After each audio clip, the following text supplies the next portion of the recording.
Halo pemirsa TV UPI dimanapun kalian berada, bertemu lagi bersama saya Tasbiah Siti Maesaroh di acara UPI Insight. Dan kali ini kita akan membahas terkait tips and trik bagaimana cara menyelesaikan tugas akhir baik itu skripsi, disertasi ataupun tesis dengan tepat waktu. Dan tentunya hari ini saya sudah ditemani dengan narasumber hebat kita yaitu Bapak Profesor Dr. Didi Sukyadi MA selaku Wakil Rektor Bidang Pendidikan dan Kemahasiswaan. Halo Bapak, bagaimana kabarnya Pak? Baik, Mia. Apa kabar juga? Alhamdulillah sehat Bapak. Nah Bapak, sekarang kita akan membahas tadi terkait tips and trick nih Pak ya menyelesaikan Topik tugas. yang menarik. Topik yang menarik Bapak, Ya. karena saya lihat di media sosial banyak sekali yang mengeluhkan Bapak terkait tugas akhir ini kan ya Pak ya. Iya. Nah, terkait itu bagaimana sih Pak penjaminan mutu UPI terkait lulusan-lulusan yang akan menyelesaikan tugas akhir ini? Terima kasih, Bia. Kita bincang terkait topik yang sangat menarik dan tentu dirasakan oleh semua mahasiswa. Saya juga dulu pernah mengalami sebagai mahasiswa dan sebetulnya mempunyai pengalaman yang mungkin sama dengan mahasiswa yang sekarang ini sedang berjuang menyelesaikan studinya. Tapi dalam pengalaman saya selama berkecimpung dalam dunia akademik, kalau kita menyusun sebuah skripsi, tesis, atau disertasi sebagai tugas akhir, tentu ada beberapa hal yang harus kita perhatikan. Yang pertama, tentu kita sebagai penyelenggara layanan pendidikan di perguruan tinggi menyediakan berbagai sarana, berbagai fasilitas agar mahasiswa mengalami perasaan nyaman, mengalami perasaan berdaya dalam menjalankan studinya. Kita kalau tugas akhir itu kan di akhir, jadi setelah semua perkuliahan selesai, maka mahasiswa S1, S2, dan S3 harus menyelesaikan skripsi, tesis, dan disertasi. Untuk itu, kita mempunyai tahapan. Yang pertama, mereka harus menyelesaikan ujian komprehensif terlebih dahulu, kemudian setelah itu tentu mereka harus menyusun proposal. Nah, setelah menyusun proposal, tentu proposalnya harus diuji oleh tim penguji. Nah, bila proposal ini sudah lolos, tentu nanti akan diberikan pembimbing. Kalau skripsi biasanya 2 orang, S2, S3 itu bisa 2 orang atau lebih. Nah, apa fungsi dari para pembimbing itu? Nah, skripsi ini, disertasi ini, tesis ini, itu kan standarnya standar internasional. Bayangkan kalau skripsi yang kita buat itu tidak berstandar internasional. Mahasiswa S1 yang kita luluskan itu tentu akan kesulitan melanjutkan studi di perguruan tinggi lain di luar negeri misalnya. Begitu juga yang S2 dan S3. Nah, supaya memenuhi standar internasional, tentu harus ada regulasinya, harus ada peraturannya. Nah, ada regulasi tentang bagaimana cara menulis skripsi, menulis tesis, menulis disertasi, itu ada regulasinya. Polanya ada, kemudian isinya harus seperti apa, ada. Jadi misalnya untuk skripsi maupun rata-rata untuk tesis dan disertasi, mesti ada yang namanya abstrak misalnya. Mesti ada yang namanya introduction, mesti adanya kajian pustaka, mesti ada yang namanya metodologi, mesti ada yang namanya hasil dan pembahasan, mesti ada yang namanya kesimpulan, mesti ada yang namanya daftar pustaka. Dan itu semua sudah dirancang sedemikian rupa sehingga harus ada kesatuan yang padu antara judul, antara abstrak, antara introduction, antara kajian pustaka, dan juga dengan urutan yang di bawahnya itu harus merupakan satu kesatuan yang padu. Tidak boleh misalnya judulnya A, di bawah di dalamnya B atau C misalnya, itu harus padu.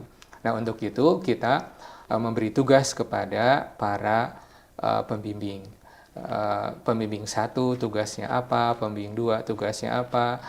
Nah, pembimbing 1 dan 2 ini tugasnya adalah mengarahkan para mahasiswa agar berjalan pada track yang benar, sesuai dengan disiplin keilmuan, sesuai dengan kepakaran dari masing-masing pembimbing. Nah, kemudian juga kita punya yang namanya kaprodi. Jadi kaprodi ini bukan hanya sekedar fungsinya itu tanda tangan kalau sudah disetujui oleh pembimbing 1, pembimbing 2, kaprodi itu ya udahlah kamu mah tanda tangan saja gitu. Nggak begitu, karena bisa jadi hal-hal yang perlu diluruskan itu bisa terlewat oleh pembimbing 1, kelewat oleh pembimbing 2, bisa jadi kelewat. Nah, terakhir itu ada di kaprodi sebagai penjamin mutu yang ketiga. Nah, jadi kaprodi itu berhak membaca apakah itu skripsi, tesis, atau disertasi, walaupun sudah dibaca, sudah disetujui oleh pembimbingnya. Nah, kemudian kaprodi juga boleh menyarankan kalau ada perbaikan, boleh menyarankan kalau ada yang harus dikurangi, harus ada yang diubah. Dan itu biasanya karena sifatnya kolegial, itu kita tidak ada masalah antara kaprodi, antara pembimbing 1, pembimbing 2, itu satu kesatuan. Nah, kalau misalnya tidak mencapai standar itu tentu kita tidak akan diakui secara akademik di dunia yang lain, di dunia terutama di luar negeri. Mahasiswa kita yang S2 tidak mungkin bisa S3, ke luar negeri yang S3 belum tentu bisa nanti bergabung dalam dunia ilmu yang relevan dengan bidangnya masing-masing, karena biasanya setiap bidang ilmu itu ada kelompoknya, ada komunitasnya, begitu. Baik Bapak, jika saya simpulkan berarti upaya Universitas Pendidikan dalam menjaminan mutu yang pertama mengeluarkan regulasi tadi ya Pak ya, ada pedoman penulisan, Betul. kemudian dosen pembimbing 1, 2, 3 dan juga kaprodi sebagai penjamin mutu dalam isi atau konten dari tugas akhir itu sendiri. Betul. Nah, iya Bapak, tadi kan dalam menjalankan tugas akhir harus ada beberapa tahapan seperti sidang kompre, jika S1 ada proposal, sidang proposal gitu ya Pak. Nah, apakah ada atau bagaimana sih Pak kode etik mahasiswa dan dosen pada saat menjalani bimbingan sidang akhir? Ya. Dalam menjalani pembimbingan skripsi, tesis, dan disertasi tentu harus ada regulasi dan ada etikanya tersendiri, sudah ada secara tertulis. Tentu si pembimbing, kemudian kaprodi, kemudian mahasiswa harus memahami posisinya masing-masing. Jadi mahasiswa itu tentu harus menyadari bahwa beliau itu posisinya mahasiswa, kemudian ketika masuk ke universitas kita itu sudah taken kontrak akan mengikuti semua regulasi yang ada di universitas kita. Nah, UPI ini kan mempunyai visi sebagai kampus pelopor dan unggul. Kita itu kampus yang ilmiah, religius, dan edukatif. Kemudian kita mengembangkan, menerapkan pepatah Sunda, silih asah, silih asih, dan silih asuh. Jadi dalam hal membimbing skripsi, tesis, disertasi itu kita menekankan nilai-nilai itu values atau nilai-nilai yang diyakini sebagai nilainya Universitas Pendidikan Indonesia. Jadi kita tidak mentolerir yang namanya plagiarisme, kita tidak mentolerir kalau seseorang itu melanggar ketentuan akademik. Misalnya di dalam publikasi tentu kita ada cara mengeceknya. Itu tidak boleh skripsi kita, tesis kita, disertasi kita itu similarity-nya setelah dicek oleh pengecekan tertentu, misalnya persentase similarity-nya lewat dari sekian persen. Katakanlah misalnya 14%, di atas 14%, di atas 15%. Nah, kemudian juga selain dari similarity, kita juga mendorong agar para mahasiswa itu mengikuti semua saran yang diberikan oleh para pembimbing maupun oleh para kaprodi sepanjang saran itu memang relevan, ya. Kalau ada saran yang tidak relevan, tentu kan bisa didiskusikan, gitu. Bisa didiskusikan karena selain pembimbing ada kaprodi, setelah kaprodi kan ada wakil dekan, kemudian ada dekan, juga ada wakil rektor, gitu. Jadi tidak bisa ada jalan buntu, semua ada persoalan yang harus bisa kita selesaikan. Nah, tetapi memang mahasiswa sendiri harus tahu, misalnya bimbingan itu kan harus reguler. misalnya seminggu sekali. Kemudian apakah misalnya seminggu sekali itu harus mengerjakan A, mengerjakan B. Kalau misalnya pembimbing mengatakan revisi bab ini, tambahan ini, kemudian datang kembali berikutnya, kemudian tidak dikerjakan, ya tentu kan tidak akan ada progres. Dan di sisi lain pembimbing juga mungkin kan akan mempertanyakan keseriusan mahasiswa ini seperti apa. Nah itu kalau 1-2 minggu tak bertemu, kemudian hasilnya tidak ditindaklanjuti. Nah apalagi kalau menghilang. Jadi kalau ada mahasiswa yang intensif bimbingan misalnya selama 2 tahun, tapi menurut laporan dari pembimbingnya menghilang sampai 4 tahun, kemudian tiba-tiba ingin ujiannya itu ingin cepat gitu ya, ingin ujian cepat sehingga membohongi pembimbing 1 seolah-olah sudah disetujui oleh pembimbing 2, membohongi pembimbing 2 seolah disetujui oleh pembimbing 1, kemudian meminta kaprodi untuk langsung menandatangani tanpa membacanya. Nah, itu kan tidak bisa gitu. Itu kan menyalahi kode etik, menyalahi etika, menyalahi nilai-nilai yang kita yakini. Jadi mahasiswa itu tidak bisa mengancam dosen, mahasiswa misalnya memaksa dosen, karena itu urusan akademik. Jadi kalau misalnya judulnya yang dia merasa sudah betul itu minta direvisi, minta diubah, ya diubah saja ya. Diskusikan dengan pembimbing 1, pembimbing 2. Kalau pembimbing 1, pembimbing 2-nya oke ini diubah. Kan nanti pembimbing 2, pembimbing 1 bisa berkomunikasi dengan kaprodi misalnya. Mana yang harus direvisi, mana yang harus diperbaiki. Nah, kemudian kalau sudah direvisi, kalau sudah diubah, kemudian dikonsultasikan lagi, kemudian selesai, ya tinggal ujian gitu. Itu kan gampang kan? Kalau dari sisi akademik. Sepanjang dari sisi akademik itu tidak ada plagiarisme, tidak ada data palsu misalnya, tidak ada etika penelitian yang dilanggar, karena kan harus ada clearance dari tim etiknya universitas gitu. Itu sebetulnya bukan persoalan yang rumit. Kalau misalnya anak itu atau mahasiswa itu misalnya merasa bahwa aduh saya kan harus merevisi, saya tidak bisa ujian sekarang, harus bayar UKT lagi dong, harus bayar SPP lagi dong. Nah, ya itu resikonya kalau dia itu menghilang gitu. Kalau rutin, reguler itu sebetulnya diperkirakan bisa jadi selesainya lebih cepat. Tapi karena menghilang, ya jadi dia belum merevisi, belum mencapai standar, kemudian memaksa. Jadi kan dosen dalam posisi yang sulit, mahasiswanya juga mungkin merasa posisinya sulit. Nah, sehingga menyulitkan setiap orang. Itu yang biasanya membuat penyusunan skripsi, tesis, disertasi itu macet gitu. Karena tidak ada kerjasama yang baik, tidak ada saling memahami posisi dan tugasnya masing-masing. Bisa jadi juga mungkin kan pembimbing 1, 2, kaprodi itu kan manusia juga. Manusia itu kan kalau dibaik-baikin ya pasti baik. Ya kalau misalnya kita dijelek-jelekin, melawan, kemudian apalagi mengancam, apalagi mensomasi kaprodi gara-gara disertasinya diminta direvisi dan dia tidak mau merevisi kemudian mengancam mensomasi, nah itu kan bukan ranah akademik gitu kan. Jadi kita itu tidak bisa orang itu lulus hanya sekedar mengandalkan akademik ya, tapi juga attitude. Sebab kalau misalnya sekali mahasiswa itu berbohong, itu kan pasti dia akan melakukan kebohongan-kebohongan yang lain. Membohongi pembimbing 1, membohongi pembimbing 2, kemudian juga membohongi kaprodi, kemudian karena mau segera dia itu juga memalsukan misalnya tanda tangan begitu ya. Nah, itu kan nanti repot gitu ya.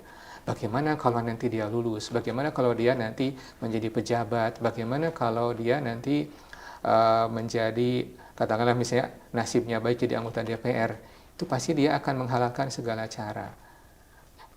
Misalnya yang paling gampang ya, belum lulus sudah menggunakan gelar doktor. Padahal gelar doktor itu kan digunakan setelah yang bersangkutan itu lulus ujian sidang, dinyatakan lulus dan Anda berhak mendapat gelar doktor. Ini misalnya ujian aja belum, tapi gelarnya sudah dipakai. Itu kan di luar nilai-nilai yang kita yakini. Dan itu bukan tipikal mahasiswa Universitas Pendidikan Indonesia. Jadi kita tidak bisa menolerir yang seperti ini gitu. Kalau masalah akademik bisa kita selesaikan, tapi masalah attitude, masalah karakter itu kan kalau dia karakternya rusak, kalau ada mahasiswa yang karakternya rusak, itu tentu nanti akan lebih berbahaya, bukan hanya untuk universitas tapi juga untuk semua masyarakat bangsa Indonesia. Jadi damage-nya itu akan lebih berat. Jadi kita memitigasi yang seperti ini gitu. Bahkan kalau dalam dunia akademik di negara lain ada pimpinan pemerintah, apakah itu Perdana Menteri, karena dulu dia merasa baru ditemukan bahwa disertasinya itu plagiat, dia mengundurkan diri. Itu di negara barat ada yang seperti itu. Bahkan dalam hukum positif kita, yang namanya menggunakan gelar palsu itu melanggar salah satu pasal di Undang-Undang Dikti nomor 12 tahun 2012. Seseorang tanpa hak tidak boleh menggunakan gelar akademik, misalnya master atau doktor kan tidak boleh. Itu perbuatan pidana. Jadi memalsukan tanda tangan itu pidana, kemudian menggunakan gelar tanpa hak itu juga kan pidana. Nah, itu tidak boleh ada mahasiswa UPI yang bersikap atau melakukan perbuatan yang seperti itu termasuk perbuatan kriminal. Jadi tidak bisa kita itu mengancam dosen, apalagi mengancamnya mau mensomasi, membawa ke jalur hukum, ranah hukum. Nah, apa urusannya gitu? Yang kita tekankan itu kalau masalah akademik selesaikan dengan baik. Kalau tidak mau merevisi, ya berarti kan dia tidak mau jadi mahasiswa. Kan tugasnya mahasiswa itu kan kalau ada disertasinya masih kurang-kurang kan harus direvisi, diperbaiki. Kan mahasiswa itu perlakuannya sama. Tidak ada mahasiswa yang diistimewakan gitu.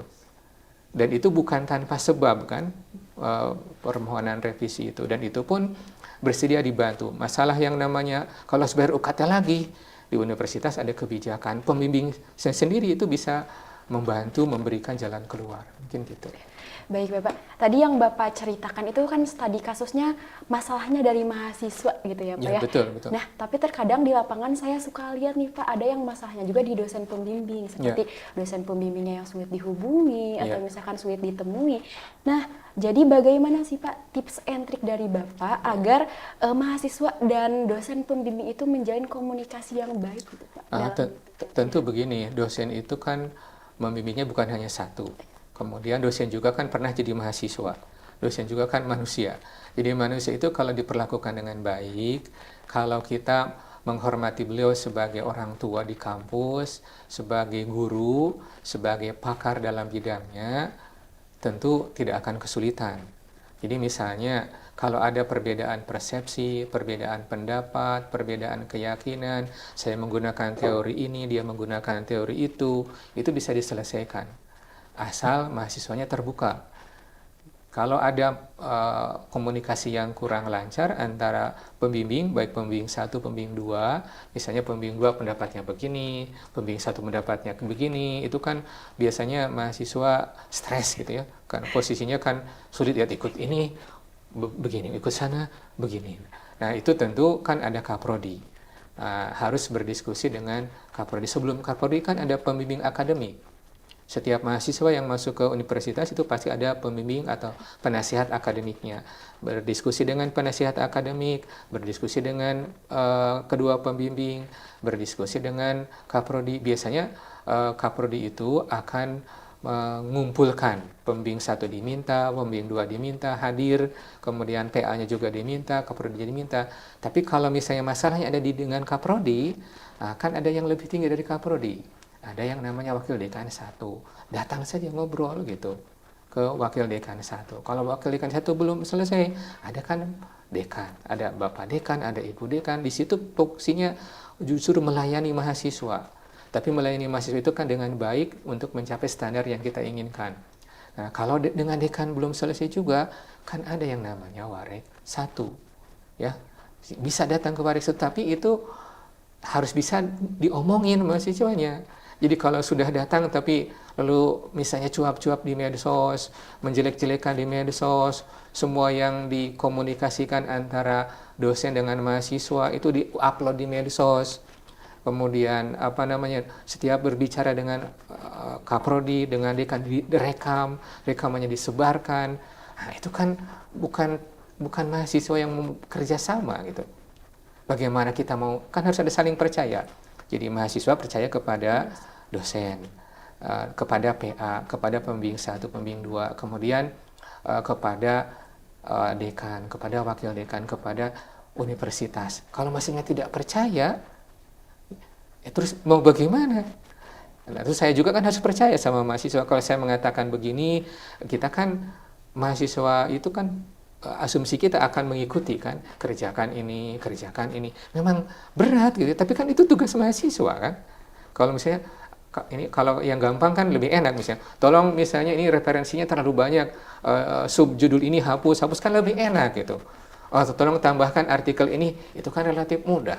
Atau tambahkan datanya kurang, itu kan wajar, itu kan tugas mahasiswa kan. Kalau seperti itu. Dan itu kita sebetulnya percaya bahwa mahasiswa itu akan melakukan. Tapi kalau mahasiswanya nggak percaya, sama dosen nggak percaya, sama pembimbing nggak percaya, sama kaprodi nggak percaya, sama wakil rektor nggak percaya, terus bagaimana mau menyelesaikannya gitu, kalau nggak saling percaya gitu. Jadi dikiranya kita tuh mempersulit. Padahal yang mempersulit siapa? Yang mempersulit itu kan bisa jadi mahasiswa ya, itu sendiri gitu. Kalau misalnya ada kerjasama, saling memahami, ini tugas mahasiswa, ini tugas dosen, menurut saya tidak akan. Dan begini ya, saya punya contoh soal ada saya punya 2 kawan, pembimbingnya sama. Nah, kalau teman saya yang pertama, begitu bimbingan, ini ceritanya sekolahnya di sebuah perguruan tinggi di luar negeri ya. Ketika bimbingan itu suka mendebat langsung. Pembimbingnya itu seperti berantem gitu ketika bimbingan itu. Nah, teman saya yang satunya lagi, yang pembimbingnya sama, datang ke situ. Loh, kok ini bimbingan prosesnya kayak begini? Gitu. Loh, kok bimbingan kayak begini? Gitu. Baik di dalam negeri, di luar negeri, orang itu sama. Walaupun orang barat itu liberal, tapi yang namanya menghormati kan sama gitu. Nah, kemudian akhirnya teman saya yang bimbingan pertama itu keluar, digantikan dengan yang kedua. Nah, yang kedua ini sebelum datang, dia datang bawa makanan, bawa rantang makan siang.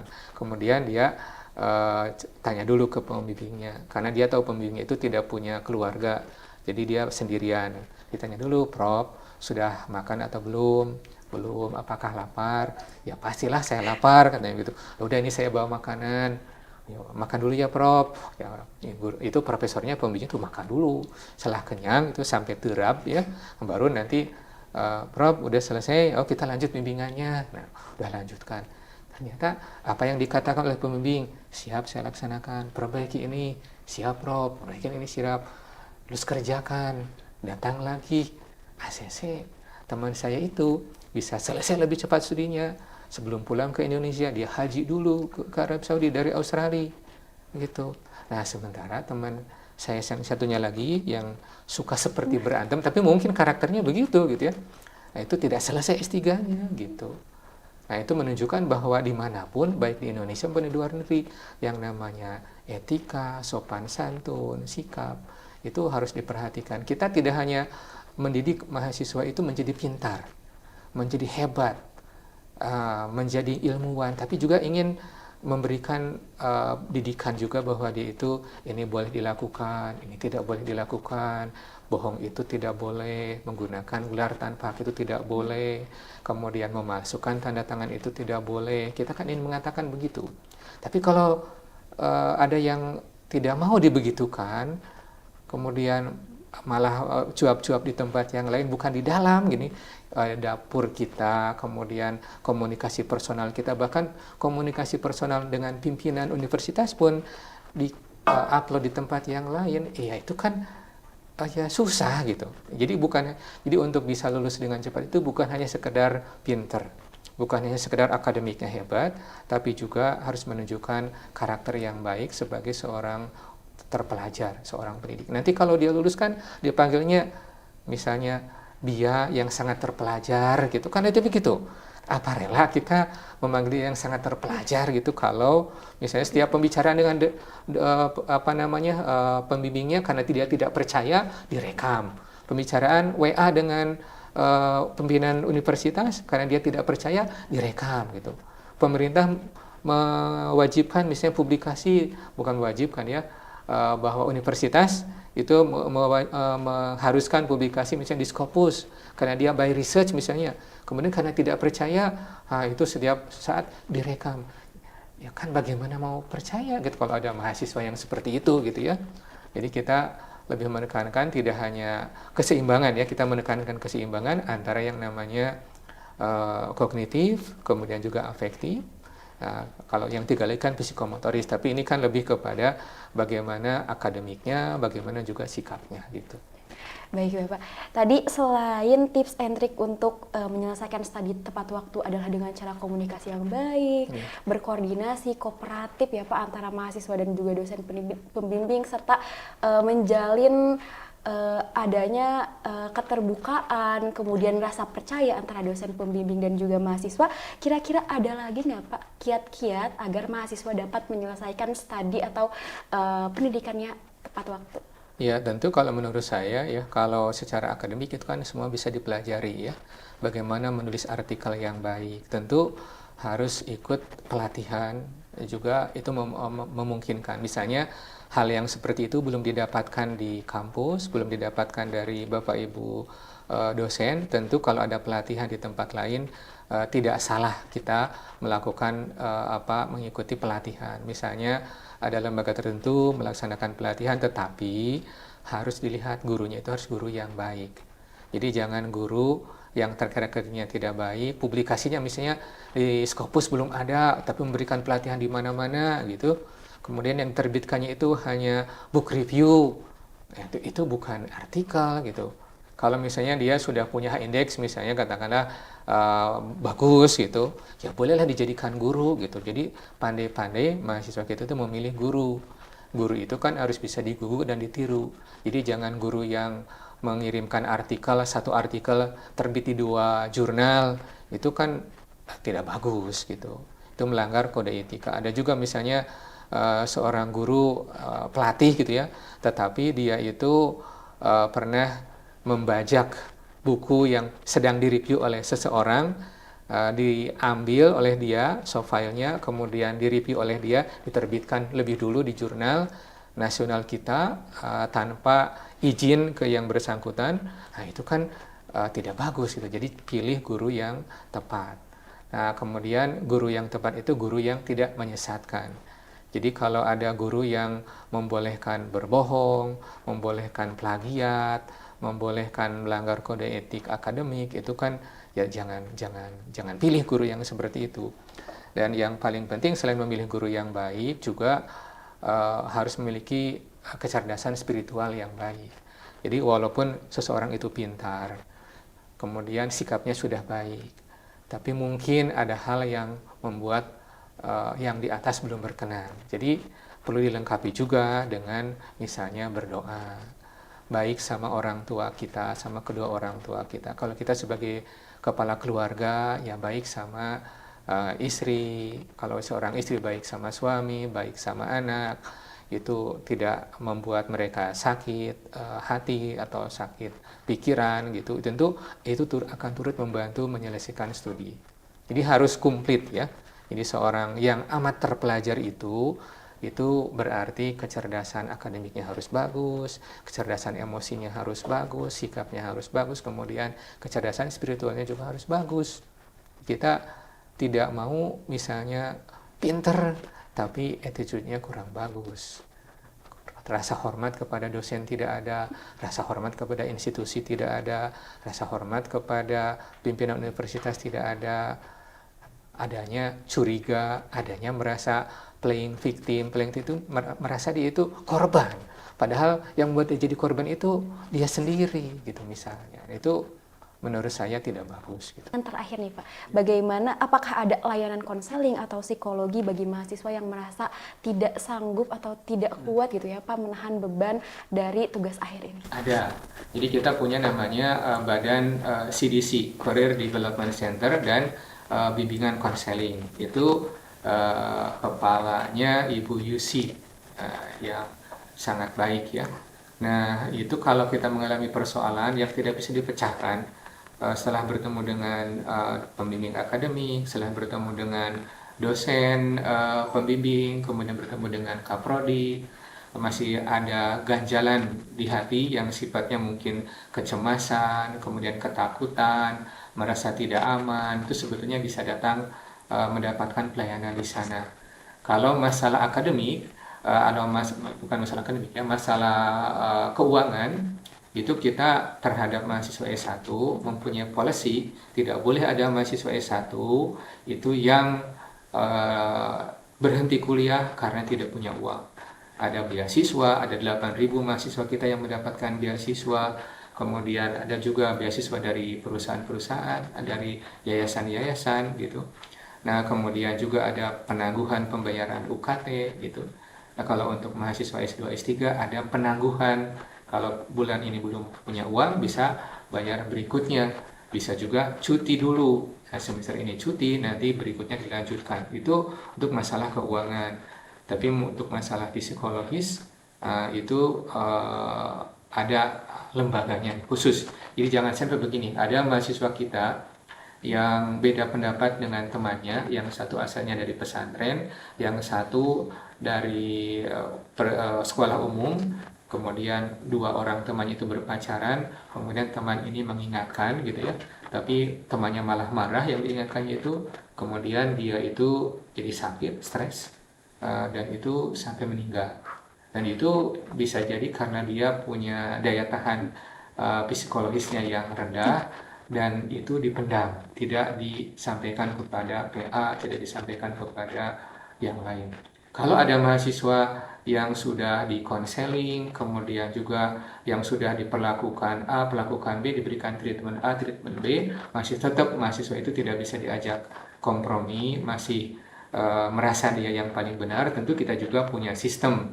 Kita ada yang namanya peraturan rektor, yang membuat regulasi tentang itu, ada peraturan senat, kemudian juga ada yang namanya komisi disiplin. Tentu kita akan berdialog secara formal, kemudian nanti ditentukan apakah anak ya terkait misalnya ada melanggar aturan atau tidak. Ya tentu nanti akan diputuskan oleh tim. Dan itu bagian dari upaya kita untuk menegakkan apa namanya ya marwah akademik. Mungkin. Iya baik Bapak. Jadi pemirsa UPI, ternyata tadi UPI sudah menyediakan layanan ya Pak, juga sudah membuat kebijakan-kebijakan untuk mempermudah mahasiswa-mahasiswanya agar bisa lulus tepat waktu. Tadi tips dari Bapak yang pertama menjaga komunikasi, kemudian harus menjaga kepercayaan bersama dosen pembimbing, dan yang paling penting yang tadi disampaikan jalur langit, jangan lupa berdoa. Baik, kalau seperti itu kita akhiri Bapak. Terima kasih Prof. Ya. Mudah-mudahan bisa ketemu lagi Bia ya. Amin Bapak, semoga. Kesempatan yang lain. Terima kasih. Ya, semoga. Assalamualaikum warahmatullahi Warahmatullahi wabarakatuh.